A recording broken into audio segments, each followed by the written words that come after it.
Quando eu pensei nessa palestra, por que fracassei? Algumas pessoas falam para mim, Nassif, o que eu fiz de errado? Por que não deu certo? Eu fiz alguma coisa errada? Ou então nós pais, quando os nossos filhos aprontam alguma coisa, quase sempre nos perguntamos, o que fizemos de errado? Quando algo difícil acontece, a gente também faz essa pergunta.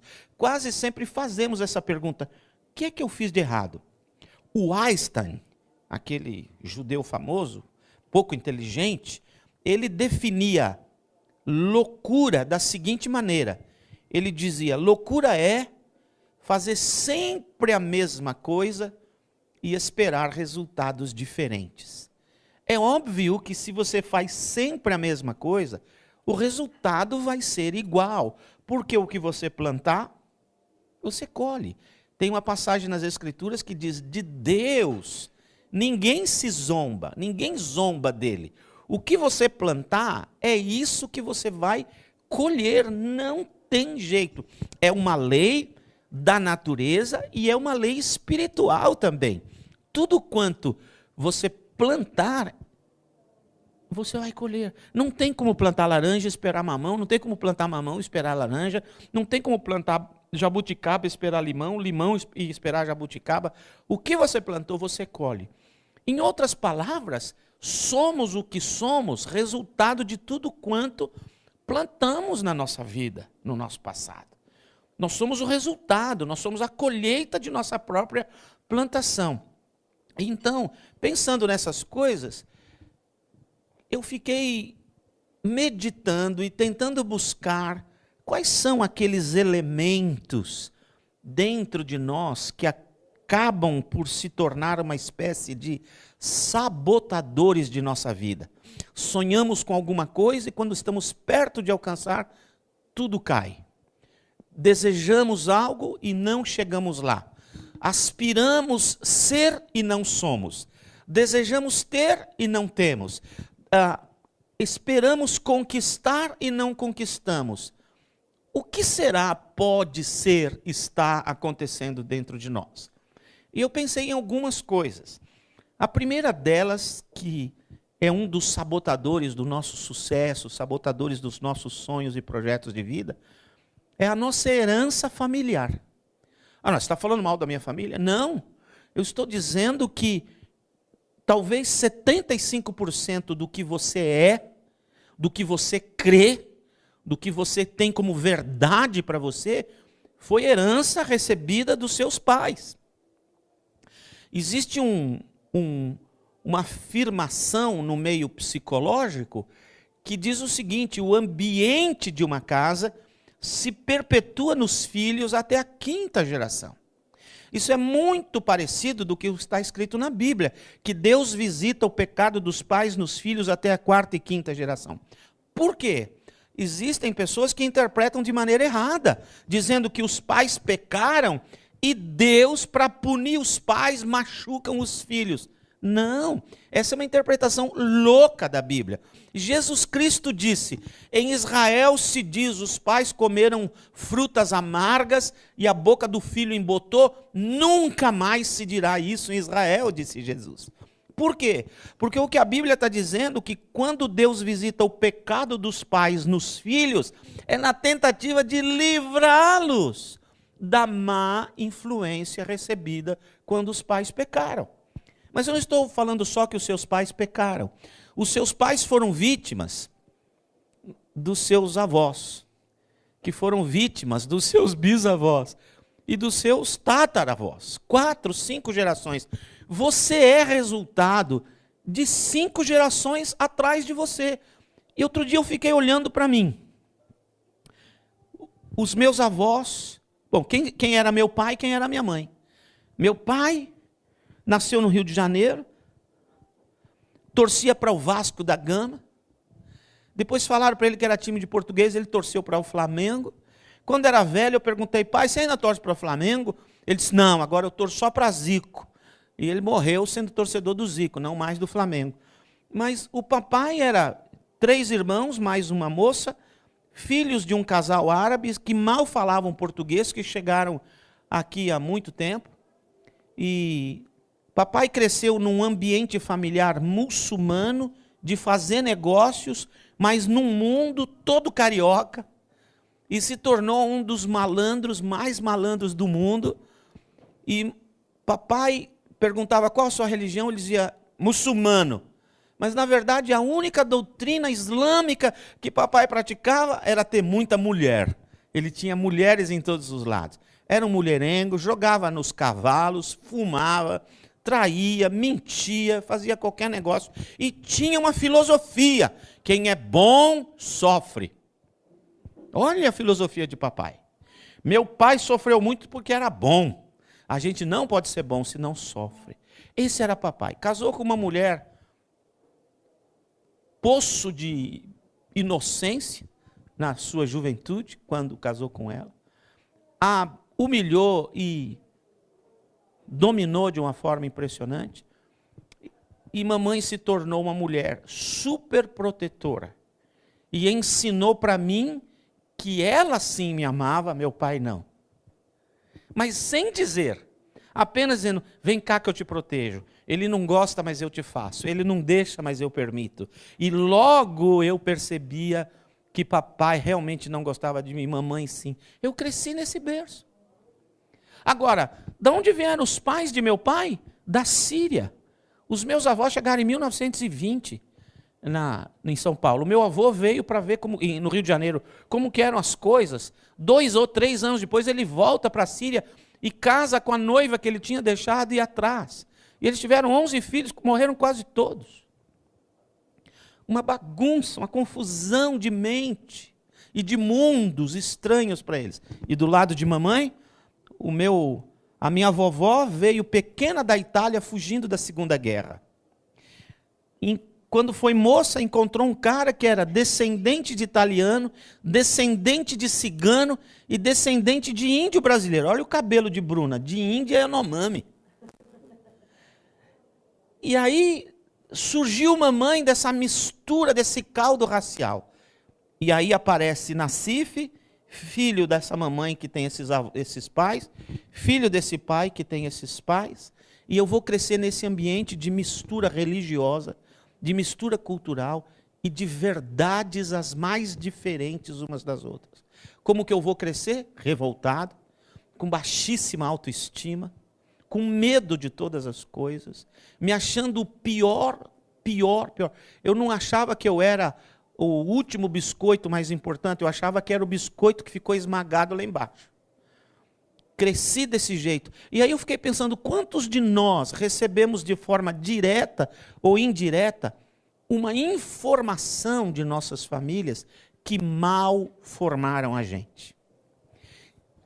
75%, talvez 80% da sua personalidade foi formada pelos seus pais. Você já viu em parque de diversão, ou em cinema, em filme, aqueles parques que você vai na frente do espelho e o espelho deforma você, te deixa alto, te deixa baixinho, te deixa esticado, te deixa narigudo ou magrelo? Do magrelo é o que eu mais gosto de ver. Sabe aqueles espelhos? Você, quando vai no parque de diversão, na frente destes espelhos, você tem consciência plena de que o espelho está mentindo para você. Por isso, qualquer espelho que eu olho e vejo a minha barriga, eu sei que ele está mentindo para mim. Não, quando eu sou criança, os primeiros espelhos de minha alma foram os meus pais e os meus irmãos mais velhos, e depois os meus amigos de escola e os meus primeiros professores. Eles se tornaram o espelho onde eu me via. Papai dizia: você não presta para nada. O que eu olhava no espelho? Alguém que não presta para nada. Mamãe dizia: vem aqui, filhinho, o tio falou que você não vai ser ninguém na vida, mas eu acho que você vai. Eu olhava o espelho da dúvida. A minha mãe está falando a verdade ou porque ela gosta de mim está mentindo para mim? Os espelhos de minha alma foram os da minha casa. Então, esses acabaram se tornando a primeira formação do elemento de sabotagem. A minha baixa autoestima. Eu não sei qual é a sua história, mas talvez você devesse pensar: quais são as crenças que eu tenho? De onde elas vieram? E quando eu falo crenças, eu não estou falando sobre religião. Não estou falando sobre Deus, sobre a igreja A, B, C, D, F. Eu estou falando no que eu acredito. Vou dar um exemplo. Uma história que eu acho que já até contei aqui. O velhinho está pescando e do lado do velhinho um jovenzinho pescando. O jovenzinho não pesca nada. E o velhinho pescou um peixe enorme. Ficou bravo, resmungou, xingou, tirou o peixe do anzol, jogou na água. Jogou o anzol de novo. O menino olhando para ele ficou apavorado. Um peixão desse tamanho ele jogou fora. Dali a pouco, puf, outro peixão o velhinho pegou. Ficou bravo de novo, tirou do anzol, jogou na água outra vez. O menino ficou espantado. Dali a pouco o velhinho, pum, fisgou outro peixe. Era um peixe pequeno. O velhinho falou, oba! Tirou o peixinho do anzol, botou na cestinha, pum! Jogou o anzol de novo. Outro peixão enorme, bravo de novo. Jogou o terceiro peixão na água. Nessa o menino não aguentou e disse, moço, você me desculpe, eu não pesquei nada o dia inteiro. Você já pescou 4 peixes enormes, jogou no lago, ficou bravo. Aí você pescou um peixe pequenininho e ficou todo feliz. Por quê? Ele disse, porque a frigideira lá de casa é muito pequena. O que é isso? É a crença. O que eu acredito. Nas coisas que eu acredito, assim será a minha vida. Tem uma passagem na Bíblia Sagrada que diz assim, o homem é o que acredita a sua alma.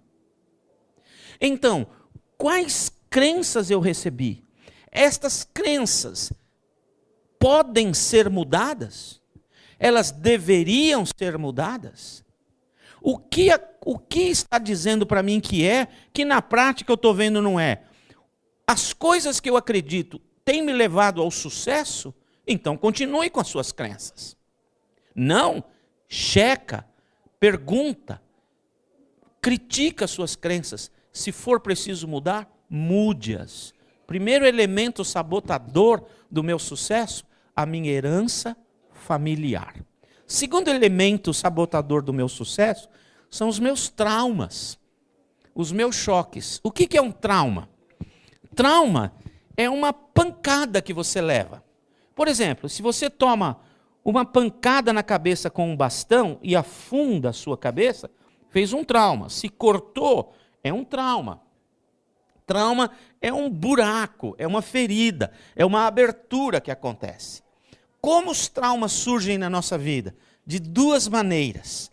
Ou com uma pancada violenta, pum, e o trauma se estabelece, ou muitas pancadinhas iguais no mesmo lugar, de repetição. Por exemplo, quando eu era garoto, eu tomei um susto com uma barata. Ela veio na minha direção e parecia que, na medida em que ela vinha na minha direção, ela ia ganhando tamanho, ela ficou gigantesca. E eu tomei um susto tão grande que eu me apavorei, gritei até que minha mãe chegou. Eu estava pensando, eu estou morto, eu vou ser comido por essa barata. Então, um susto, um só bem grande, vira um trauma na sua vida. E o que passou comigo, até hoje, eu tenho medo de baratas. Ontem eu fui jantar num restaurante chiquérrimo. E na loja de tranqueiras do restaurante, quando estávamos saindo, a criança que estava perto da gente falou assim, ai, uma barata. E eu nem falei nada, fui embora, deixei a barata lá. E quando passou uma funcionária do restaurante por mim, que foi entrando na loja, ela fez assim, uma barata. Mas assim, assustada que algum cliente pudesse ver, e ela, pá, matou a barata. O estalo da barata está na minha mente até agora, aquele tleque, aquilo acaba comigo. Mas a fome era tanta que eu não perdi a fome. Interessante que uma pancada só vira um trauma. Um susto que você leva, um assalto. Uma vez eu estava no Rio de Janeiro, passeando, eu era garoto, e tinha ido comprar cigarros. E quando eu vinha voltando, parou uma Kombi, o passageiro da Kombi me chamou e falou, e aí, mano, tem fogo? Aí eu virei para ele e falei assim, quando eu virei, falei, não, não tenho, posso te dar um cigarro, mas eu não tenho nada. Aí ele tirou uma arma da cintura, ele estava só de bermuda, tirou uma arma da cintura, pequena, fininha, mas ele tremia muito, para dizer assim, passa aí o cigarro, dá aí o relógio. Aí eu dei o cigarro para ele, tirei o relógio, dei para ele, aí ele levantou a arma assim na minha cara, eu não sabia se ele ia acertar a minha cara, e disse assim, corre e não olha para trás. Quando ele falou o primeiro R do corre, eu estava em casa. Mas aí passei anos, qualquer pessoa que se aproximasse de mim, vem na minha direção, eu já fico pronto. Ou para bater, ou para defender, ou para sair correndo. Por quê? Toma um choque. Um trauma pode ser uma pancada que você toma e vira aquele choque. Por quê? Porque trauma também é um susto que você levou. Uma pancada, um acidente, uma enfermidade, uma notícia ruim, isso é um susto. Ela descarrega uma grande dose de adrenalina dentro de você e por isso ela faz essa ferida. Ou várias pancadinhas no mesmo lugar. Como eu disse agora há pouco, papai por anos e anos e anos me disse, você é um incompetente, você é um incompetente. Quando eu cheguei aqui e vejo que ninguém vem, papai está dizendo, está vendo como você é um incompetente? Não veio ninguém.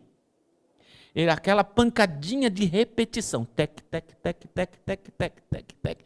Água mole em pedra dura.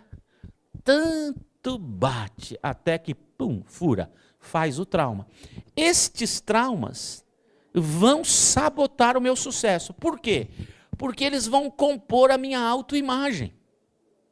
Eles vão compor a minha autoestima. O que é um, o que é outro?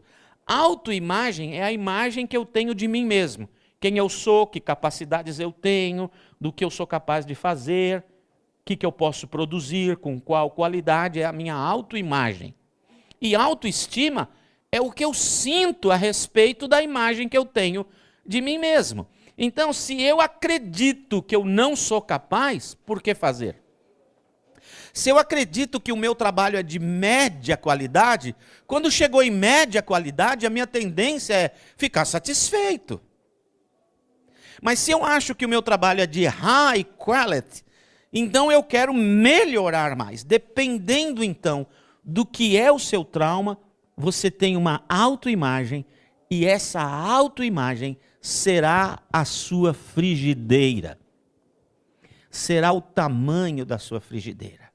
Ela vai determinar aonde você vai chegar. Perto do sucesso, no sucesso, quanto tempo de sucesso, o que vai acontecer. Então, pensa, qual é a imagem que eu tenho a meu respeito? Não importa como ela foi construída, se você souber, ok, mas qual é a imagem que você tem de você mesmo ou de certos aspectos de sua vida? A outra coisa decorrente dessa, são só 18, então espera aí. A outra coisa decorrente dessa é que a gente chama de estátuas de sal. O que são estátuas de sal? Vocês se lembram a história bíblica da mulher do Ló? Deus havia dado uma orientação, fujam da cidade e vão para a montanha e não olhem para trás, porque eu vou destruir Sodoma e Gomorra. Todo mundo está correndo, sem olhar para trás, na planície, vamos subir a montanha, porque quando estivermos no lugar alto, escaparemos da destruição que está acontecendo nas nossas costas, no nosso passado. Presta atenção, ó, passado. Não olha para trás, a mulher do Ló olhou. Por que será que ela olhou? A Bíblia não diz. Talvez porque tenho amigos lá que eu sei que vão morrer. Deixei minha casa com os enfeitinhos que eu tanto lutei para ter na minha casa. Aquela mesa, aquela cadeira, aquele sofá gostoso, aquela cozinha tão linda que eu custei anos para ter a cozinha dos meus sonhos.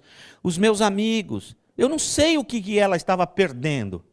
Mas quando ela olha para trás, é como quem olha para o que se foi. E quando ela olha para trás, ela faz assim. E a Bíblia diz que ela se torna uma estátua de sal. Eu não sei se é literal. Ela ficou assim. Uma estátua de sal. Você passa o dedo, parece essas pedras de sal que o povo põe luz dentro. Você passa o dedo, olha, está salgada, morreu, virou sal. Não sei se foi literal. Provavelmente foi esse susto tão grande, bum, um ataque cardíaco fulminante, ela perdeu a circulação sanguínea, fica branca na hora. Quando o coração para de bombear sangue, você fica branco na hora. É automático, parece camaleão mudando de cor na sua frente, é impressionante. Talvez ela tenha... E pronto, branqueou toda, caiu no chão dura que nem uma pedra, e o pessoal disse uma estátua de sal. Não sei o que aconteceu. Mas o que eu quero dizer é que quando ela olhou para as suas perdas, ela virou uma estátua de sal. Quando nós olhamos para as nossas perdas, estátuas de sal nascem dentro de nós. Só que elas têm uma coisa, elas são vivas. Tem outra coisa, elas têm a idade de quando elas surgiram. Se você tem estátuas de sal aos 4 anos de idade, a estátua de sal tem 4 anos de idade, não importa que você tenha 58 anos. Se a estátua do sal tinha 12 anos, quando você tomou aquele choque, aquela perda, aquele trauma, ela tem 12 anos de idade, não importa que você tenha 60 anos. Ela mantém a mesma idade de quando ela nasceu. Terceira característica é que elas andam com você por onde quer que você vá. A quarta característica da estátua de sal é que elas controlam você sem que você perceba na maioria das vezes. As minhas dores, as minhas perdas fazem com que eu seja quem eu sou, faça o que eu faço, diga o que eu digo. Elas controlam a minha vida. E na maior parte das vezes, eu estou sendo controlado por elas inconscientemente. Mas elas têm esse poder. Quarto sabotador do nosso sucesso. Acusação. É muito fácil acusar. Toda vez que eu conto o que me aconteceu, eu tenho que falar assim, não acusa, não acusa. Comenta sem acusação, sem acusação. E de vez em quando eu falo de alguém, eu falo assim, mas olha, eu entendo, porque eu não quero acusar. Sabe, a coisa mais fácil que existe é a gente acusar os outros pelo que nos aconteceu, pelo que nos está acontecendo. Ainda que, de fato, pessoas possam ter sido usadas para trazer a dor que você está sentindo, a situação ruim pela qual você passa, o desconforto que você está enfrentando, ainda que pessoas de verdade tenham sido instrumentos de causar o que é de ruim em você agora, só meter o dedo neles não vai ajudar você em nada. Vai te afundar e te afundar. Sabe por quê? Porque o último sabotador dos nossos sucessos é também consequência desse. Sabe qual é? Como é o negócio? Auto-vitimização. Você se transforma na vítima. O que é a auto-vitimização? Fizeram isso comigo. Me machucaram desse jeito. Então agora eu estou machucado. Eu não posso fazer mais nada. E você só encurva o seu emocional, encurva o seu coração, como se acusar os outros e se auto-vitimizar lhe desse o direito de não viver mais. De parar de viver, de parar de ser produtivo, proativo. Você se torna só reativo e não proativo. Ok, me machucaram. Ok, fizeram isso comigo. Mas e daí? Sabe uma coisa? Se você se auto-vitimiza o tempo todo, não tem cura. Você está destinado ao fracasso. Então, ok, eu sei quais são os elementos sabotadores da minha vida. A minha herança familiar, que produziram crenças em mim. Os meus traumas, as estátuas de sal, a acusação e a auto-vitimização. Estas coisas me levam para o fundo. Como eu faço então para ser curado disso? Bem, no próximo mês teremos outra palestra e você vai aprender. Não, eu vou te dar algumas dicas bem rápidas. Primeiro, olha para trás. Olha para o seu passado, com a cabeça erguida, olha para o seu passado e avalia. O que eu creio, o que foi plantado em mim como crença e como verdade, de fato é? De fato é? Primeira pergunta. Segunda pergunta. As coisas que foram plantadas no meu coração, as minhas crenças, estão me levando ao sucesso ou ao fracasso? Ao sucesso, mantenha-as. Não, mude as suas crenças, mude o tamanho da sua frigideira interna. Vai aprender mais, amplie os horizontes, vai conversar com quem sabe, vai ver quem fez sucesso, por que ele fez sucesso, quais são as dicas que estão dentro dele que o faz alcançar o sucesso que alcançou. Mude suas crenças. Terceira dica: você tem estátuas de sal, você tem esses traumas, estes choques no passado de sua vida que hoje dominam você. Seja crítico.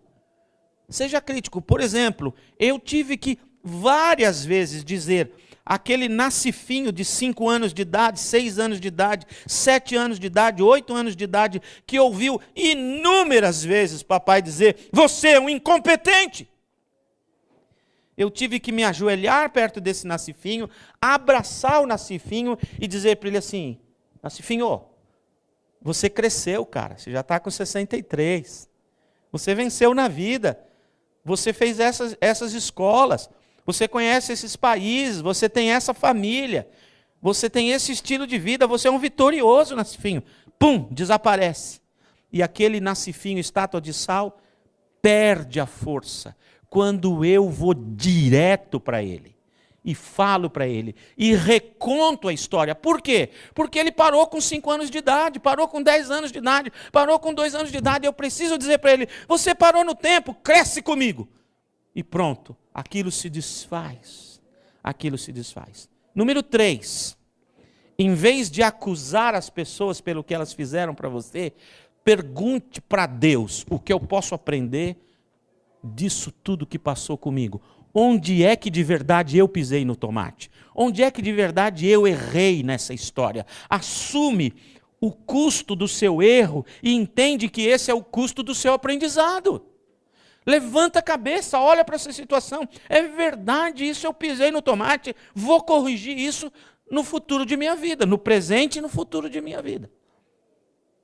E, finalmente, em vez de auto-vitimização, de se achar um coitadinho, levante a sua cabeça e pergunte para você mesmo: ok, eu fui bem machucado. No meu passado remoto, quando eu era criança. Recentemente, há 10 anos atrás, ou 15 anos atrás, ou há 5 anos atrás, ou há 6 anos atrás, ou há 6 meses atrás. Ok, é verdade, eu fui muito machucado. Mas e daí? O que eu vou fazer com os meus sentimentos? Deixe-me dizer isso para você. Quer ser um vitorioso? Quer ser um vitorioso? Aprende isso. Você é responsável pelos seus sentimentos. Mesmo que outras pessoas de verdade tenham machucado você, só você é responsável pelos seus sentimentos. O que eu vou fazer com o que eu sinto? Matar alguém? O que eu vou fazer com o que eu sinto? Entrar num poço de depressão? O que eu vou fazer com o que eu sinto? Brigar com a minha mulher? O que eu vou fazer com o que eu sinto? Dizer nunca mais faço uma oração? O que eu vou fazer com o que eu sinto? Nunca mais piso numa igreja? O que eu vou fazer com o que eu sinto? Nunca mais olho na cara dessa pessoa? É isso? Você é um derrotado. Você é responsável pelos seus sentimentos. Doa o que doeu, os seus sentimentos, você os administra e você os direciona. Ou para o mal, para a vingança, para a depressão, para a desistência da vida, ou você pega os seus sentimentos e direciona para o seu futuro como aprendizado, olha para frente, opta pela vida, opta pelo sucesso, opta pelo sonho, mesmo que ainda doa, você é responsável para usar o que hoje dói em energia de conquistar os seus sonhos futuros. Deus te abençoe. Abençoe. Abençoe. Abençoe.